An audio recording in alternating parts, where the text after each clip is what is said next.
The Des Moines Independent Community School District was established in 1907, and some of our buildings are still standing from that time. In fact, the average age of our buildings exceeds 60 years. And while these buildings have provided wonderful learning opportunities over the years, they continually need upgrades to stay current with learning trends and techniques.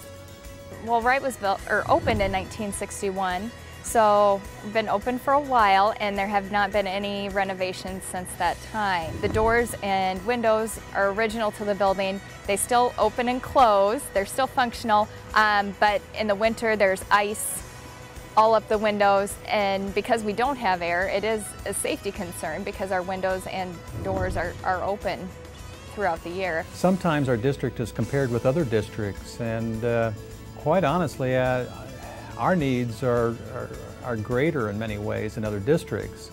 And it's not because of size, it's because we have buildings that exceed 60 years in age, and as we get older, we just require more work. We have buildings that were built shortly after the 1900s, and so and not a lot has been done in those buildings. They have original electrical systems and heating systems in them, and it's time to upgrade those. Well, we're missing some opportunities to encourage 21st century learning and on some resources as well. For example, we received a kiln, a pottery kiln this year, a large one that would certainly help our 21st century model of artful learning. It was through grant money, but our building does not have the electrical system to withstand that, so they could not install it, and they took our kiln and put it in a different school building. And so it's really sad when our students are missing out on opportunities because our building can't hold on to them. It's important to recognize this is not a vote on a new tax. Passage or not, the school district will still receive the dollars. This is a vote on how the dollars will be used. The revenue purpose statement just speaks to how we can use it. And so if the voters decide that or do not pass the revenue purpose statement, then we've got to buy down the PEPL levy, for instance. So there would be a reduction in property taxes. That reduction is estimated to be about $45 per $100,000 of tax-assessed value. We could have another vote in April just to vote on the same thing. And if they vote no then we would live with this for 20 years. The revenue purpose statement's good for 19 years after it's adopted, so it would be a whole generation of kids that would live with this decision. And park is going to be one of our snap words too, isn't it? Preparing for a decision that affects everyone for the next 2 decades isn't something district leaders or the Facilities Advisory Committee took lightly, which is why it took our district longer than neighboring districts to put the plan together. Most districts had their revenue purpose statement passed. As you know, every district had to vote on this. It's a statewide measure, so this is true throughout the state. Many of them put that on their ballot, or that measure on their ballot, shortly after the legislature approved the sales tax. So we were still in the midst of the school's first projects, needed some time to plan and look to the future. We were waiting for our demographic study, so we chose to wait a year to get that on our ballot. Many of our neighboring school districts have passed a revenue purpose statement. Their revenue purpose statement was not as detailed or as specific as ours is.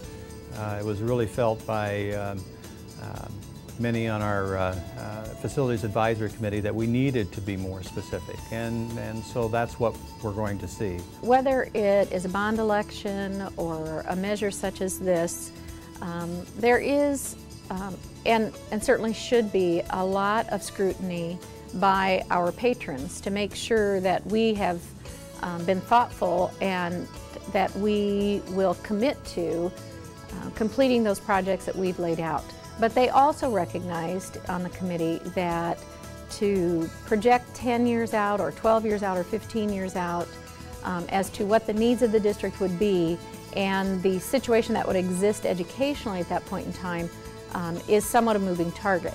For example, our preschool program that we are now accommodating in the district 2 years ago did not exist.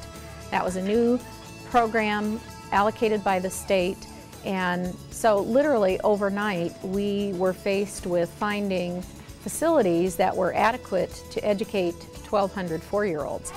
So you guys get to finish your houses? I would remind our community that it is sort of a new day here in DMPS.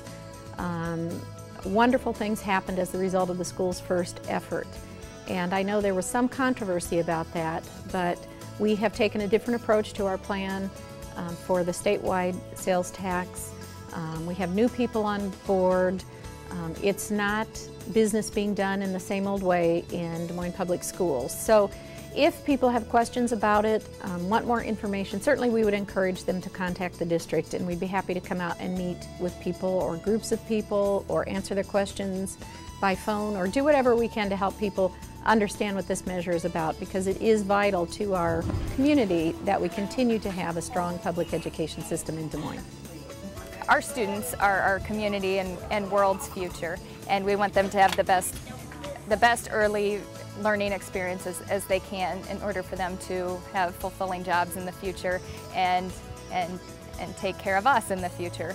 And to do so, they need to have a positive learning environment to do that.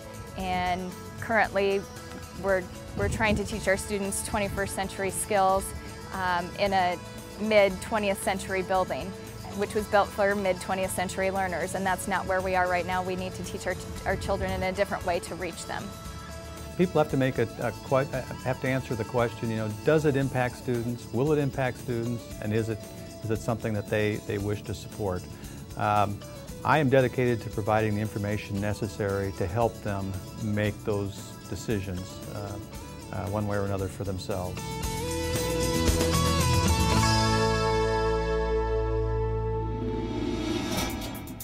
As a review, here's a few facts to keep in mind. This vote does not affect the tax rate in Polk County. Money generated is meant for updating school infrastructure, not teacher or administrator salaries. Approval of this measure means that DMPS would receive approximately $22.5 million in 2010, with similar numbers in years to follow. But everything is dependent on how much sales tax revenue is generated in the state. If the measure is not approved, the district would receive $15 million in 2010. The district has a 5-year plan with a 10-year vision in place that would touch all buildings within 5 years who haven't been improved in the last 10 years. Most other districts have already approved their plans, and the vote is on September 8th. If you have any questions about the plan, you are encouraged to contact district officials. You can visit the district website to learn more facts about the revenue purpose statement. Or, if you have specific questions, contact Bill Good at 242-8321. Thanks for supporting Des Moines Public Schools Channel 12. I'm Catherine Chido.